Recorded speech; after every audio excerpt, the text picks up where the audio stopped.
Alright. Hello there, YouTube. Yeah, you don't know me. I'm new to YouTube. I am not even Captain America, YouTube. I'm a guy that worked for Swift Trans. Yeah, that's right. Swift Trans. You've heard of the big name. The big name in all the companies out there. The one all you big guys out there have sued over the years. Yeah. Guess what, YouTube? I got a little thing to tell you about Swift Trans. Oh boy, let me tell you, I don't know where to begin with this. I worked there for a long time. Well, let's say 5/3. You know what 5/3 is? Well, that's long enough. Let's see, if you cut them on your finger, you figure that one out. 1/5 of one. That's a long time for me. I wasn't a 10-year veteran, but I'll tell you, you figure it out. What's really put these folks in tears is the fact that Marty Matam and company, and Jeff Smith, and Bernard Davis, and the one who calls himself Sergeant Morris, and Scott, and all them folks are working for Swift at the terminal there. But guess what, YouTube? I want all you out there that Swift Trans understand they have 16,000 trucks and trailers on the road. And right now, probably 1,000 after what they did to me. I'm going to go ahead and tell you, 5 years. 5 years of my life. Almost 2 years as a company driver. And that's all I heard over and over and over and over again. Lease a truck, bro. You can do it. Come on, bro. Your miles look good. Your hours look good. They teach them this in school there. So you go to class and they teach you, get onto the driver. Your miles look good. Your idle looks good. Don't over idle.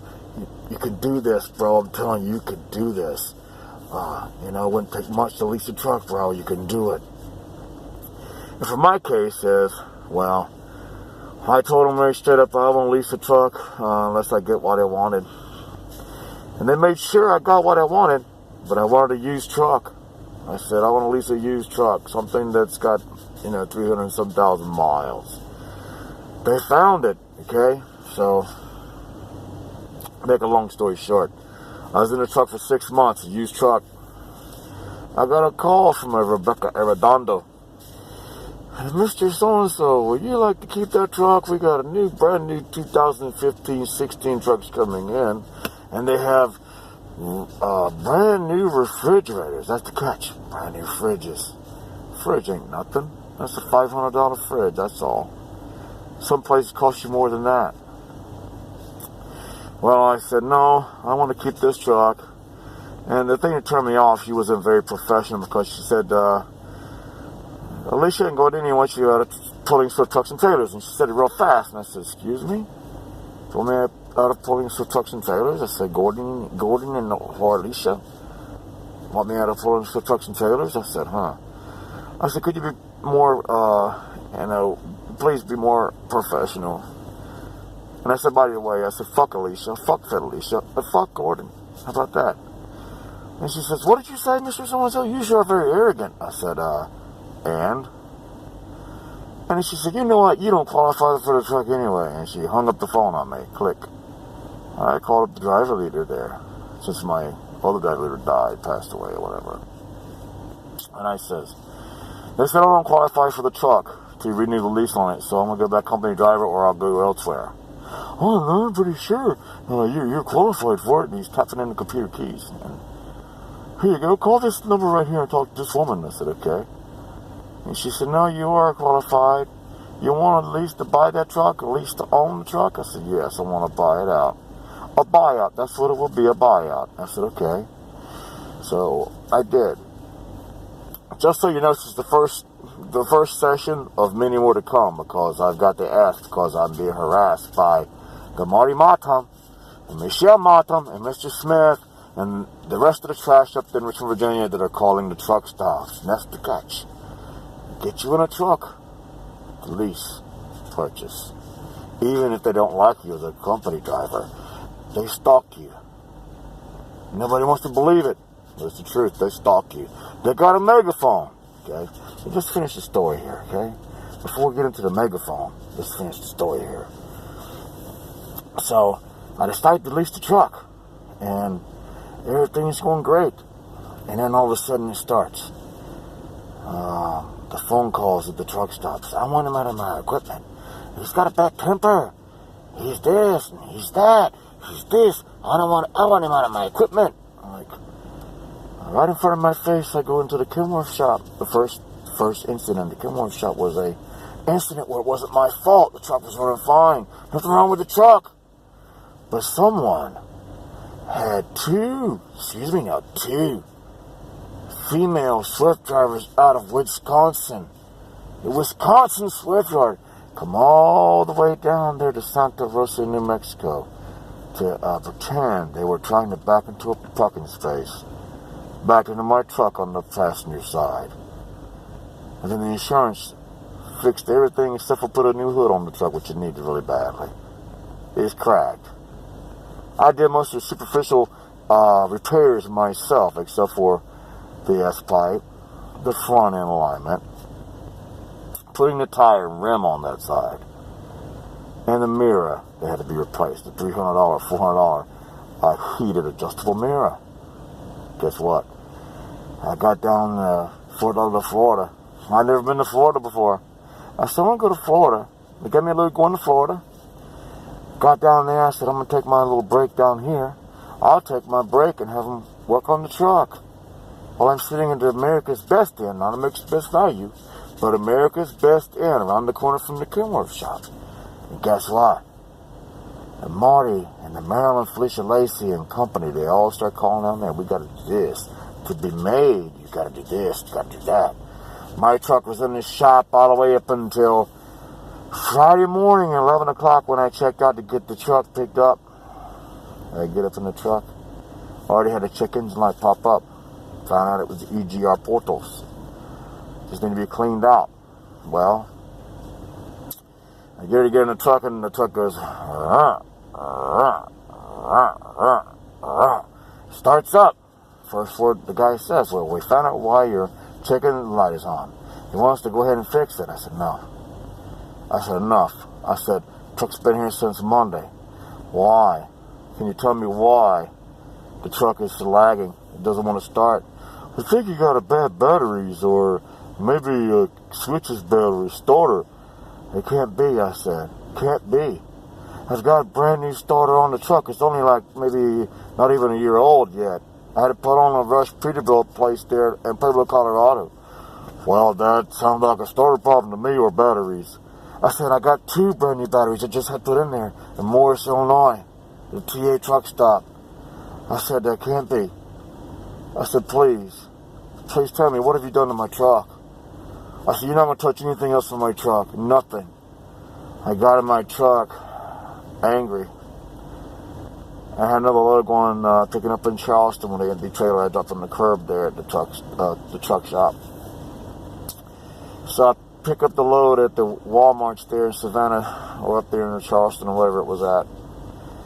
And I head on to Lancaster, Texas, Swift Yard. I get there. I drop the trailer on a yard. Had another load picking up there for Walmart's going to Mount Crawford, Virginia. While I'm there, I took it upon myself, since I was going to be a while before that load would be there, to get me a shower and get some shop work done in the truck. So I pull up in there. They were backed up. I said, all I want to get done, I was going to get this and this and that checked out and get it fixed, but I said, tell you what, just put me 2 more brand new batteries in here. And I said, I just stopped by the Savannah, Georgia TA truck stop off of 95. I had them go ahead and slap me 2 more batteries in there that were under warranty from Chicago, Illinois, or Morris, Illinois, TA. They were covered. The batteries were only, like I said, 2 months old, if that. So now I got 4 new brand new batteries. I headed back across Interstate 40 in Arkansas, stop at a rest area. It was wintertime, it was cold. And I sat there for about 30-45 minutes, let the truck idle. Then I decided to go in, use the bathroom, and come back out and eat my lunch. And I just so happened to shut the truck off before I got out, and I got back in, and the truck went, click, click, click, click, click, click, click, click, click, click, click, nothing. And I'm like, what in the hell? Well, I took the side panel off this big W900, and I look at the batteries, and looking at the cables, because I did one half of the batteries to two, and he did the other half. They let me in the shop. He used to work in the shop.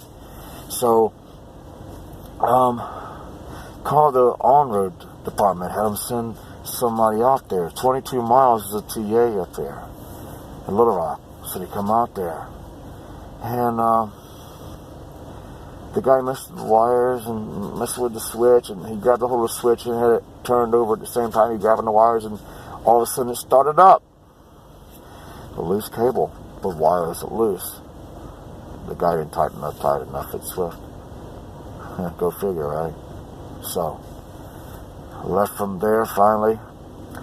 It starts snowing up the road there in Tennessee on 40. I got up in there, and I called up Jackson, Tennessee's Kenworth shop. I told him I'm on my way there. I'll be there in about 3 or 4 hours.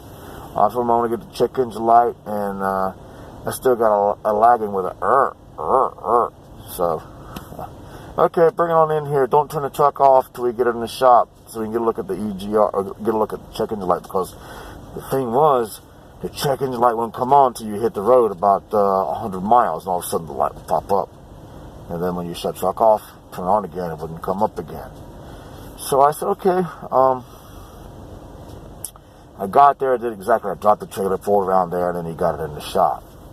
Now, we have like 12 minutes here going. I'm fixing to have to get off the first chapter, okay, of this story. And I'll be back, okay? So be real patient.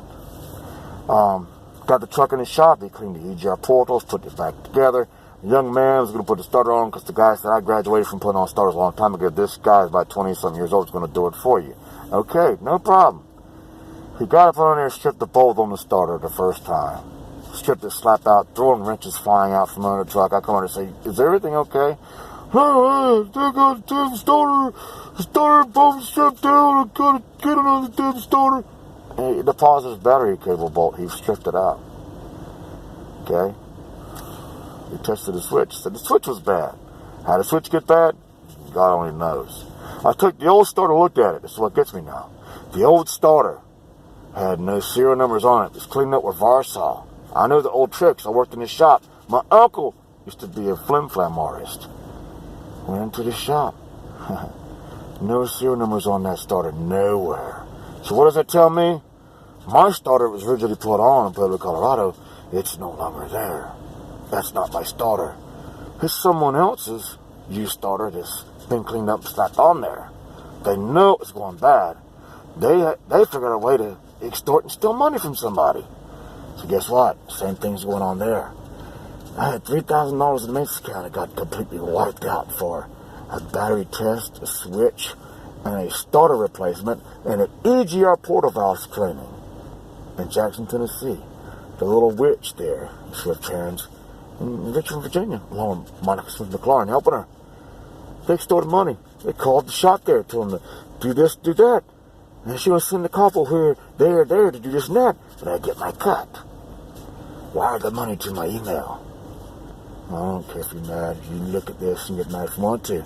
But this is how they treated me. This is what was done to me. Now we have seconds to go here. I'm signing off right now for a second or two. I'll be right back. Chapters 2.